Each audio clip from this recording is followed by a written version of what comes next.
Hello and greetings. Welcome to Kinship Lab number 6. This is David Frank, and I'm here with Tyler and TJ. Hi, everyone. We're happy to be here with all of you today. Today, we're going to engage a letter that was sent in by our friend Odessa. It was characteristically thoughtful, and we thought it was worth kind of processing together as we think about Side B as a movement.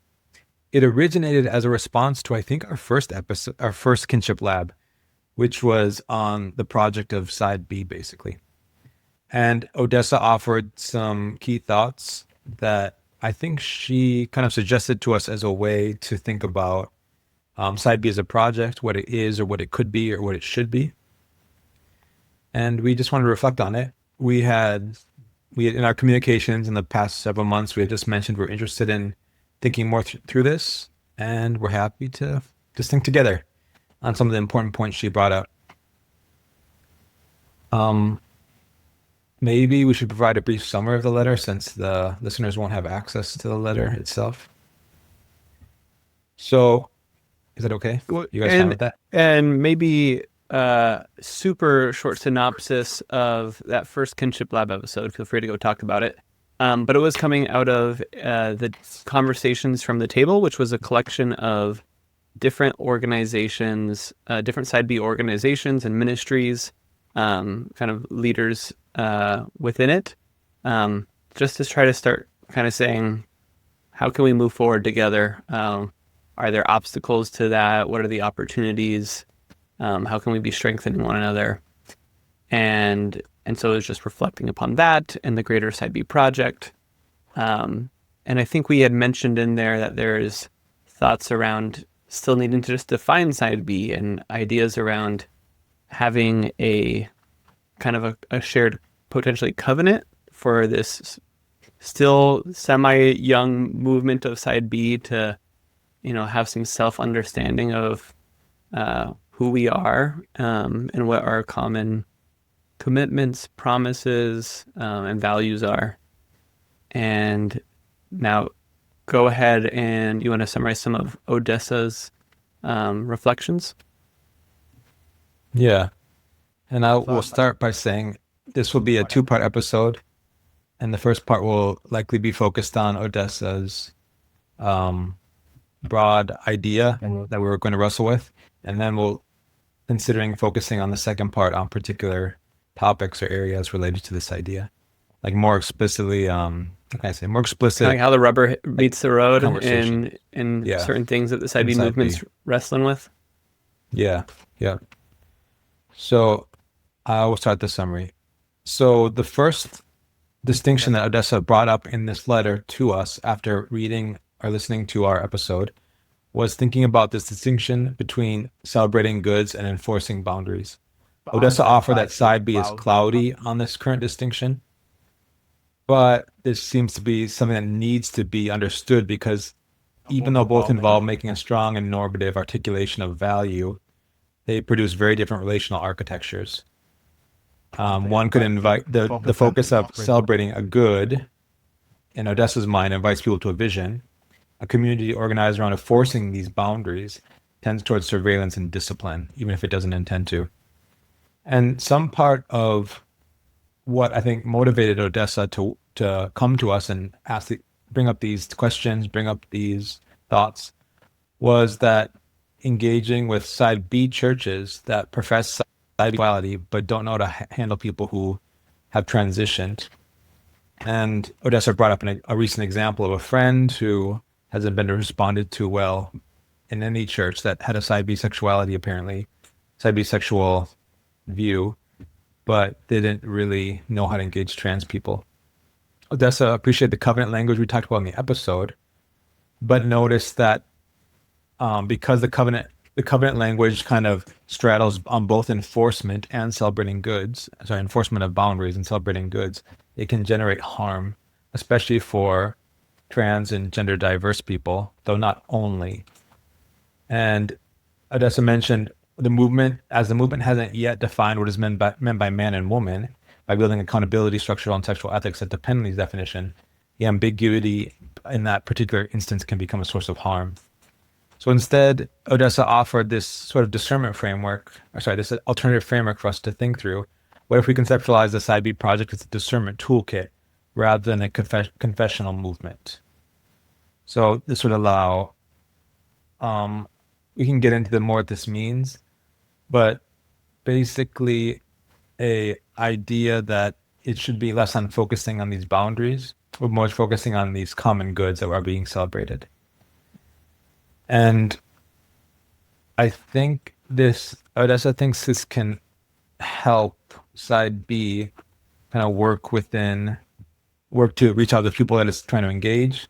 Additionally, Odessa thinks, as kind of a prior assumption that is also mentioned at the end, that it's better to think of tradition as a wisdom tradition rather than a legal code. And this is similar to the understanding of the Side B project as a discernment toolkit rather than a confessional tradition. I think that's basically it. I don't know if you guys have other thoughts, but I think that's the basic points in summary. What thoughts kind of stirred for you from Odessa's initial response? Yeah, something I appreciated was this kind of distinction between, here's a quote from the kind of letter was, a community organized around celebrating the good of celibacy or the good of marriage as a covenant invites people into a vision. A community organized around enforcing those same commitments as boundaries tends towards surveillance and discipline even when it doesn't intend to.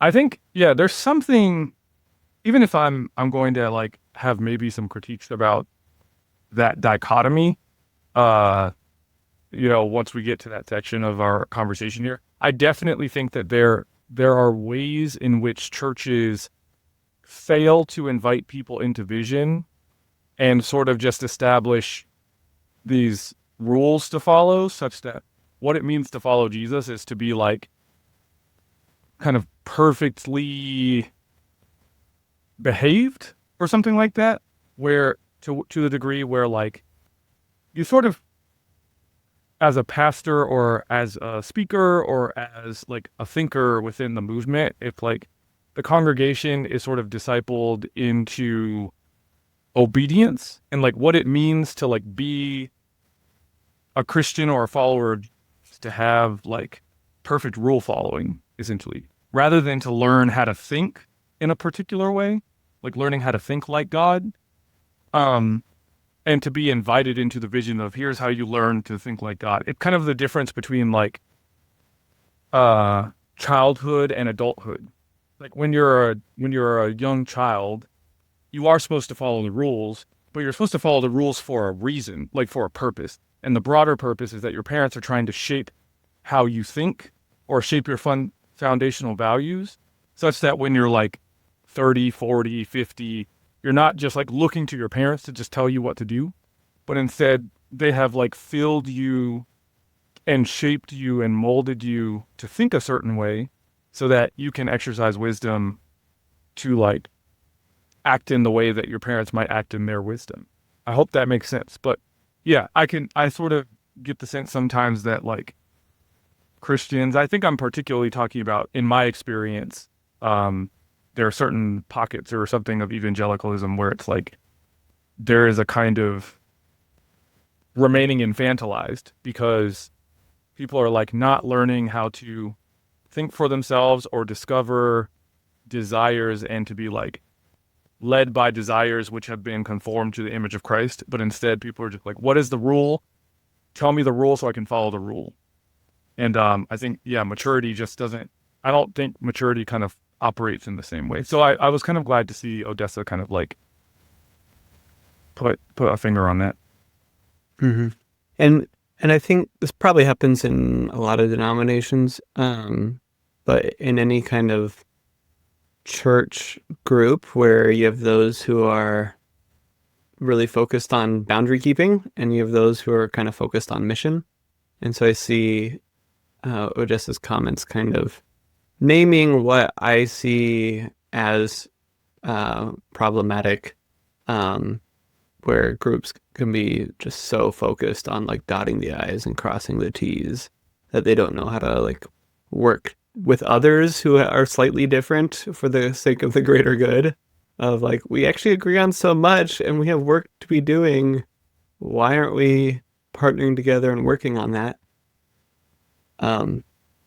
So I resonate with that, but there is, in my context, I feel like, well, again, it's like depends on what level, but where I'm like more mission, but there's other groups where I'm it's like, oh, okay, I think we are really clear on the mission that we're about and the values that we hold. But and I think actually Odessa put really great words to the kind of accidental harm where you're like part of the assumptions within your mission actually aren't clear. Um, and I mean, it could be like, oh yeah, we all believe in loving our neighbor, but you haven't actually defined who your neighbor is. Um, and Yeah. in our neighborhood, that it's like, oh, do the unhoused transient people count as neighbors? And we have people who've really intentionally said, yes, those are unhoused neighbors. They're part of actually our neighborly responsibility and mission. And so they've sought to bring clarity to that. Because otherwise it can be treated as externalized agents who are a threat to the us rather than a part of the us. And so I think that type of clarity is super important for the mission. And so hopefully, I think the boundaries, in a sense, those definitions should be supporting the values. And if we become about the boundary keeping, it becomes pretty lifeless and can be really toxic. It made me think about Oliver O'Donovan's this theologian ethicist guy who's Theological ethicist, who's really smart. And I went to a lecture of his, and he just was like, really, the guiding principle of ethics is love. All of our deeds, our character, it's channeled by what we love and ultimately who we love, Jesus Christ. And so I do think that we get a just fundamental bad anthropology, bad self-understanding, bad understanding of movements if we aren't firstly ordered around what our shared loves are and building community and saying, oh, we actually love God, we love his redemptive work, we love these people, and in this movement we're going to be focusing around loving, queer people who experience same-sex attraction, gender dysphoria, et cetera, and we're driven by the things that we love and the people that we love. So I thought that's just a helpful reminder as we start thinking about any type of kind of covenantal construction of within a movement. For me, the thing I most appreciate is I love this tension a lot, thinking about love and boundaries. So I was really glad Odessa brought it up and phrased it in those terms. I also, similar to what David Frank mentioned, I think clarity is a gift, especially around some of these key assumptions which show what a movement is about. For example, Odessa brought it up, what is a man and a woman in a sexual ethic or a movement around a sexual ethic, which thinks the concept of man and woman is very relevant to what the sexual ethic is. That's important. And Odessa has even mentioned to me when we talked in person that this was a tension for some of the trans people, Odessa and other friends that Odessa had around this question. I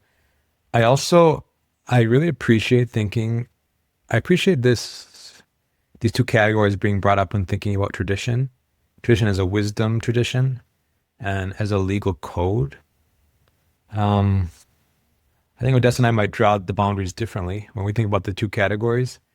But I definitely would say if I was using both categories, I think agree with Odessa that the wisdom sort of tradition is the first way to consider the tradition of the church, in the sense that the church has been reflecting on tradition over millennia, and the church does select some traditions that they see as the wise way to follow God and maybe let some go. But it's kind of this discernment over time that the church uses to know what the tradition is or what the faithful way of following God is throughout the millennia. and it's not just a legal code of enforcement. Maybe that's not the main dynamic. It's a little bit complicated because Odessa and I evaluate this a little bit differently, but I'm trying to understand. I would say, I do think of the tradition as first a wisdom tradition of wisdom that we has inherited from the past, less of just a legal code. Like, for example, if 2,000 years ago, the people were baptized naked, that's not necessarily a legal enforcement thing that we have to do now, even if it was done in the past. And I think it's a discernment tool, because you could have a certain sort of tradition which replicates that exactly, but most traditions say they kind of make distinguishments. For example, even from the scriptures, we don't necessarily give one another a holy kiss. Some cultures do, but not much here. We don't necessarily do wear head covering. Some cultures do, but not everyone.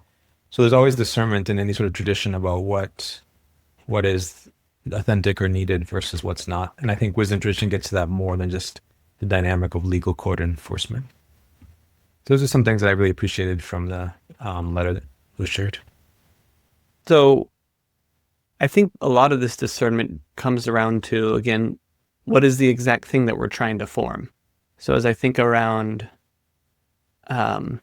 like a different kind of theological articulation that was seeking to bring clarity, the Nashville Statement, and which I would say was kind of it was a boundary keeping endeavor. It didn't feel that helpful, that fruitful. It just felt like people coming together with their let's feel good about the ways that we, can clearly articulate why other people are wrong. And doing so because they were driven, I don't know, it was this mess where they were trying to make a comprehensive statement on human sexuality, and I don't know if they even mentioned procreation at all. They talked about such a actual narrow window around sexuality, and then I think doing well in other parts. So that was I'm not a fan of just making statements for the sake of making statements so we can sign on and feel good about ourselves in ways that don't seem to have a practical result. But I think what's happening in this side B movement, even if side B, I'm oh man, do we need it? Maybe we should have defined it at the beginning of the episode, because it's just a pejorative for some people. Even if for us it's it's actually, we find it to be a really beautiful collection of ideas and in this kind of wisdom tradition sense, but that we're actually trying to coalesce and say, hey, what started as just kind of a smattering of ideas of people who are in this really large tent. Now we've talked for at least a decade. What can we start collaborating with each other in? I would say collaborating and not just discussing. And to me, that starts to say, oh, well, then maybe we need to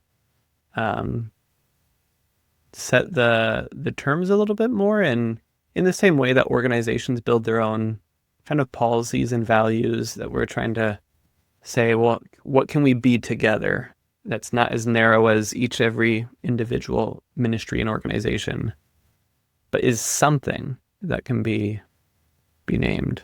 Yeah, and just quickly, as I'm scrolling through the Nashville Statement, they do mention procreation, but just kind of briefly to talk about the idea that marriage is meant to be a covenantal, sexual, procreative, lifelong union between one man and one woman.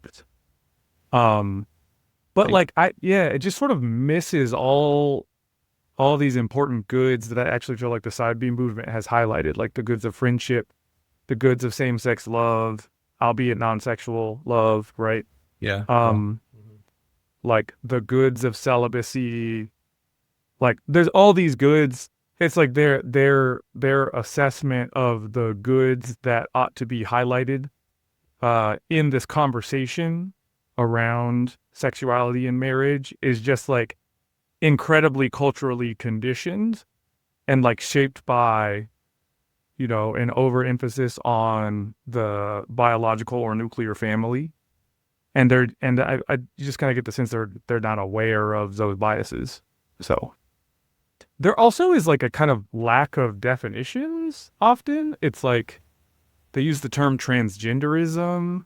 I'm actually not sure what that means. Anyway, this is not about the Nashville statement, but yeah, I think hopefully what the Side B movement is trying to do is to just have better categories for thinking about same-sex sexual desire and how it relates to like same-sex love more generally, and gender and how that relates to our bodies, et cetera, et cetera. I agree with that. But Side B is, it's a movement with. Okay, maybe I'll just say it again. I think this is kind of where Odessa and I part ways, because it's really easy for me to think that any movement which is trying to have goods also needs boundaries to protect that. But that also entails the very social dynamic of likely surveillance is so strong, but it is, if a boundary wants to protect goods, it is usually a boundary which is willing to make choices like, no, that's outside what we are. And that might produce changes in like the social field of how people are treated. Like, no, you can't become a member because this reality is you're different than this kind of goods that we offer.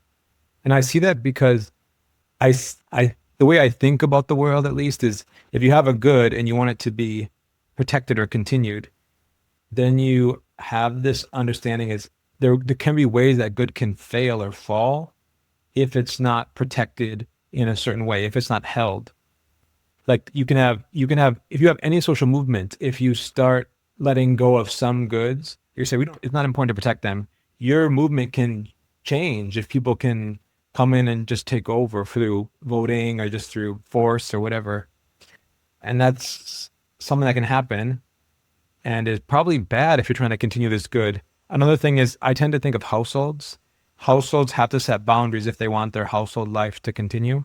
Even in monasteries or lay communities, if they want their certain values to be as it is and continue, and if they want to achieve these goods, they make boundaries. They say, these are our rhythms, these are our norms, this is what we hold. And if we start letting those go, we're no longer who we were anymore.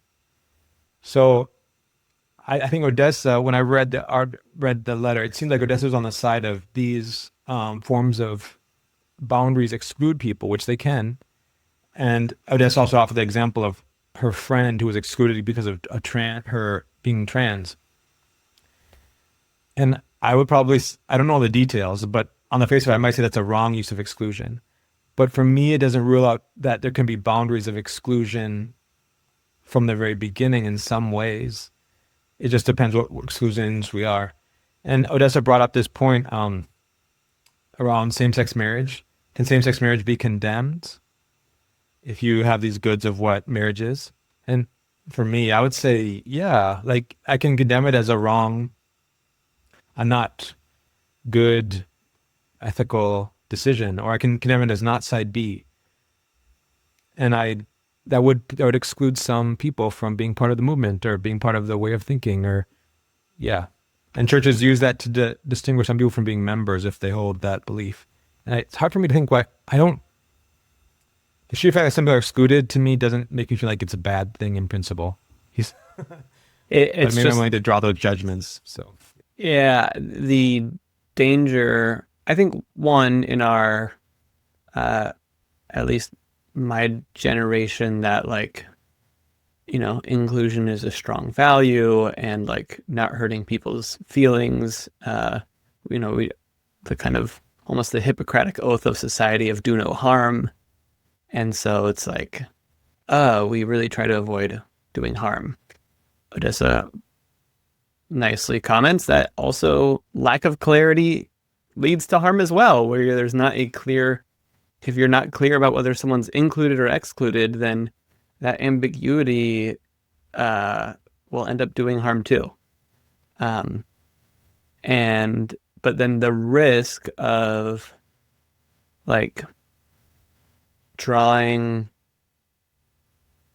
like if you kind of set a boundary of whatever, kind of like, oh, this is, who belongs around the campfire. And this person's like, oh, I actually have something really beautiful to contribute too. And just the possibility of like, what if they were right and they actually do have something really valuable to contribute and they are part of it, but we drew the lines wrong, and like, and maybe that person, like, did we draw the lines because out of wisdom and out of like good clarity, or out of just like discomfort, and we want to create a space where we're comfortable? So I see that as a risk, particularly as we think about our siblings who experience gender dysphoria, are navigating through different trans experiences, transitioning, detransitioning, all kind of varieties of that. And that just by nature of them being such rare experiences, I think tends to exacerbate their marginalization, because people, be included, will just be like, oh, like I don't have experience here. And it's easier to not talk about it and say like nice generalities than to actually give like clear space at the table and work through our own discomfort. So I see that as a real risk, or like the bound, in a sense, the like covenant makers, the boundary describers, have to have a lot of I don't know, like spiritual humility or discernment in the work that's being done, which I think that this kind of table endeavor is, trying to do that in kind of small groups, but will be broadened out. And it'll be interesting kind of how it forms, but sorry for rattling on a little bit, but the opposite is, there's like avoiding the discomfort of somebody's presence, but there's also avoiding the discomfort of drawing a line. And just be like, well, I don't want to be a person who ever says no to somebody. And as somebody who like really likes saying yes to every single person, and if like someone knocks at my door, for those who can't see, TJ is nodding his head.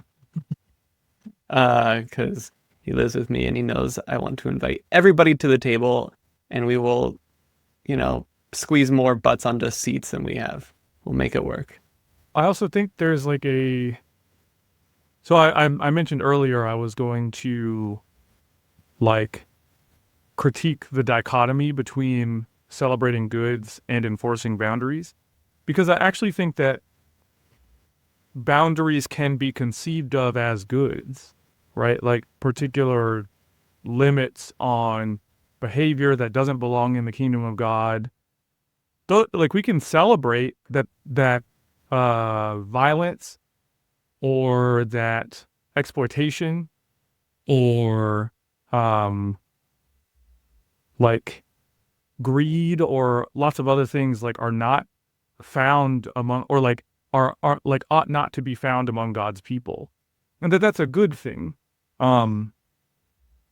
It seems to me that like there's so much of what God is doing in the Hebrew Bible that is not only defining what he wants his community to look like, but also what he doesn't want it to look like.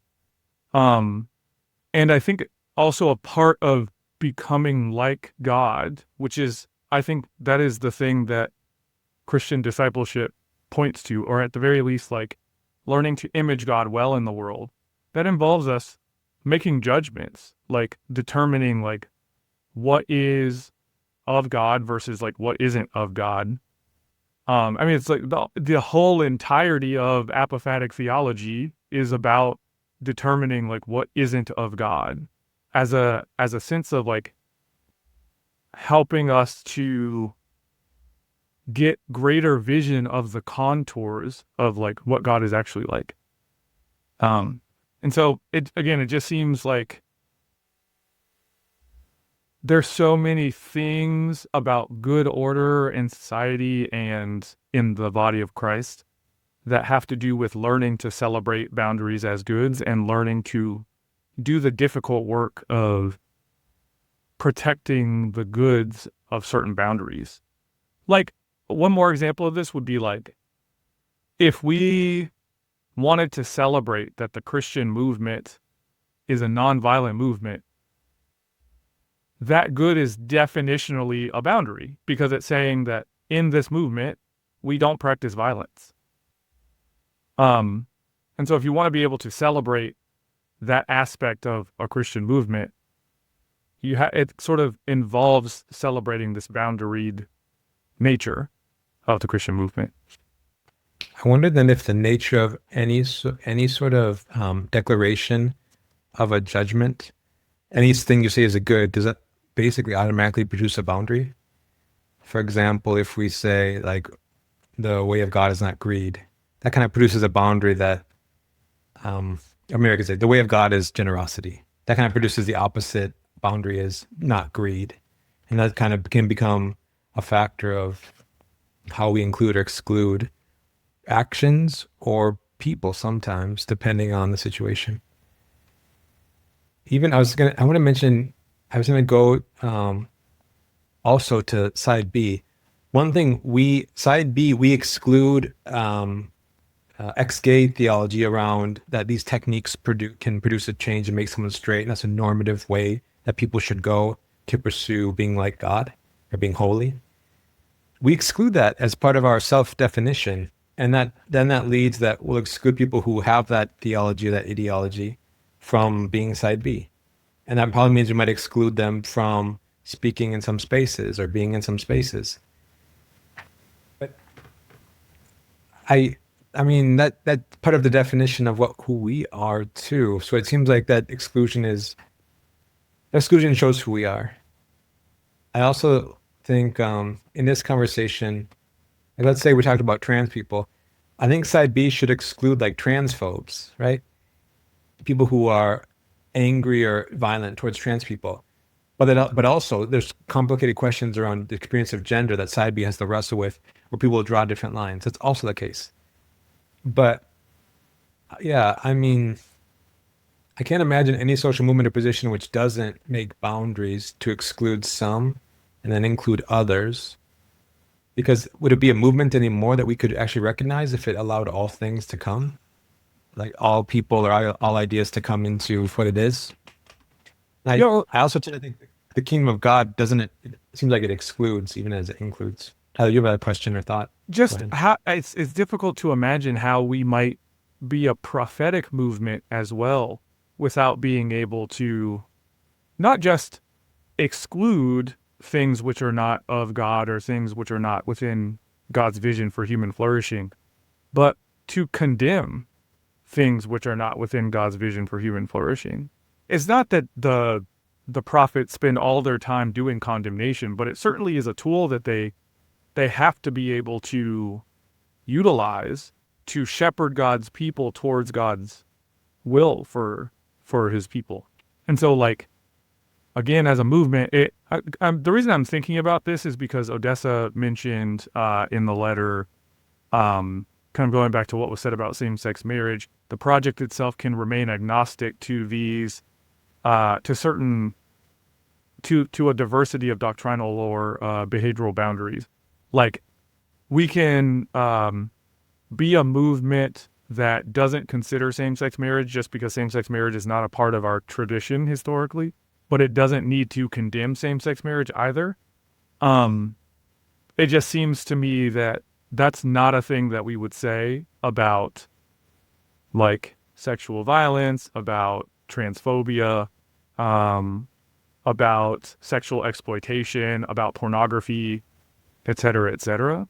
And so for our movement to be a specifically Christian movement, one that follows within the Christian tradition, it's not just that we are agnostic to things which have not been celebrated in our tradition, but also we have to have the ability to condemn those things which do not we have to have the ability to condemn those things which actively oppose the goods that Christians have celebrated as being of God over time, including God's commands and judgments. Agreed. Mm-hmm. Yeah, I think that's well said about the role of a prophetic rebuke. That, like, it's for our good when we're told, "Hey, you're doing evil right now. Like, stop. There's consequences. Harm to yourself, to others, to God's like kingdom that He's building." And maybe I'll try not to be too repetitive, but I just think that there's such maybe this is again towards that immaturity that you were speaking of, Tyler, where we just like want to know what the rules are and, who's in, who's out, what do I do? Yes, no. And in wanting to build this kind of, what people often like centered set communities of like, hey, let's focus on what we're centered on, that Jesus is here and we're all approaching there, even if we're coming from different angles at different spaces. But I think that basically every community is going to also be centered set, but will still be a bounded set, and that those things actually work together and serve one another. And that the temptation for that bounded set to not be about what you're centering on. So in like a church context of saying, hey, actually, you have to, hold this level of theological agreement in order to be a leader or to be leading these certain things, to be teaching a Bible class. We expect this. We don't just let any person who visits the church to lead the Sunday school class. Even though we want anyone who comes in to feel welcome and to say, yeah, we're all pursuing Jesus, we're all kind of coming as humans together at that shared endeavor, there's still boundaries for that's held. There's just this impulse for us to become self-righteous or to create our justifications through that. Like, oh, well, because I'm side B, I'm better, I'm right. And particularly, I think where it shows itself is where like, oh, and I don't have anything to learn from those I disagree with. And I think if we start getting that direction, that's where the impulse to like start wanting to get solid, clear boundaries on everything and not leave any room for ambiguity is when our security is held in our certainty. And I just want to avoid that, that side of the pit on the right side of the road that is trying to find security and certainty and thus not leaving space for ambiguity, and the pit on the other side of the road that is just trying to make peace and say everything's ambiguous and we can just trust everyone's best intentions and never have to hurt each other's feelings. I think those are just two very real temptations, and it's actually just practically difficult to keep together, trying to figure out how do we walk this kind of middle way that holds with integrity, the need for prophetic rebuke, the ability to condemn things, and the humility to say, but we actually don't have clarity on, a lot of other things. We're within this movement, we have all these things we agree on, but there's people who come from egalitarian and complementarian and other Aryan traditions that, well, not Aryan, not that heresy, But in ways that would, if it comes up, will probably make people really uncomfortable. And in some ways, these like, oh, this movement's about this, free fun opportunities to like meet with people who you might not otherwise meet. We have different, political philosophies, different economic philosophies, and we all, have different levels of believing how important that is to our life as disciples. And in a sense, like we should bring that to the table, even if they're not the things that we're particularly drawing lines on, even if in the other denominational spaces we're in or other project ventures that people partner on, maybe, different boundaries show up in those other spaces. Like we're not trying to create a kind of a body that's ordaining people for ministry. So we're not drawing lines on a whole lot of different things. And so we are creating a space that hopefully cultivates the ability to kind of be uncomfortable, focus on our shared values, even in the midst of just the realities of certain definitional boundaries. And that I think, we've made that clear with side X and side A. And in a certain way, the side Ys, I feel like it's just like a reverse. Like they tried to create a boundary where I don't think one was needed. And our boundary is just saying we're not putting a boundary there around language, and Nashville Statement's way of saying a certain self-conception of like, how are you creating theological ethics around self-conceptions? Like what? I don't know how you disciple people, or it seems a very odd boundary. Yeah. So that's how I guess, dynamics that I'm thinking about, that I think we have the kind of leadership maturity within the movement to be navigating those waters together. So here's a question that I have. Like, maybe this is just a better question for Odessa, but I wonder, Odessa seems to have a particular vision for Side B as a discernment toolkit versus a legal code. I sort of wonder what that might look like. Like, what would it look like for Side B to be a discernment toolkit? Stay tuned for the rest of this conversation at next month's Kinship Lab.